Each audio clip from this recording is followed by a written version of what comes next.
Hello. Office থেকে ফিরে দেখি ওয়েদারটা এত সুন্দর হয়ে আছে, তাই তাড়াতাড়ি ঝটপট রেডি হয়ে নিই আর বেরিয়ে পড়ি ঘুরতে। ঘুরতে না, বেসিক্যালি এই ঠান্ডা ঠান্ডা ওয়েদারে একটু হাওয়া খেতে বেরিয়েছিলাম।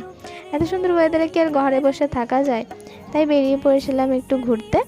তারপরে ভাবলাম এই ঠান্ডা ঠান্ডা ওয়েদারে একটু চা খাওয়া যাক, তাই আমি এখানে ওয়েট করছিলাম আর তারপরে আমাকে চা এনে দিল। এত সুন্দর ওয়েদার, আর চা না খেলে কি চলে? দুজনে বেশ চাটা এনজয় করছিলাম। আর ও কিছু একটা বলে আমাকে হাসাচ্ছিল, আমি খুব হাসছিলাম। তারপরে যাই হোক, ঘুরতে ঘুরতে আবার বাড়ি চলে আসি। দেন আমি আবার বেরিয়ে পড়ি। আমার মানে এত ভালো লাগছিলো ঘুরতে যে আমি আবার আমার বান্ধবীর সাথে বেরিয়ে পড়ি বাড়ি আসার পরেও। তারপরে আমরা চলে গেছিলাম যে মোমো খাওয়ার জন্য, বাট বৃষ্টি হচ্ছিলো, বৃষ্টি নেমে গেছিলো বলে কিছু করার ছিল না। আর আমি আর ও যখনই বেরোই, জানি না কেন আনপ্ল্যান বেরোলেই বৃষ্টি নেমে যায়। তো আমরা বৃষ্টিতে ভিজে আমাদের এই অবস্থা হয়েছিল, আমরা দুজনেই পুরো ভিজে গেছিলাম। তারপরেও যাই হোক, লাস্টে আমরা একটা রোল কিনে বাড়ি চলে আসি। বাই।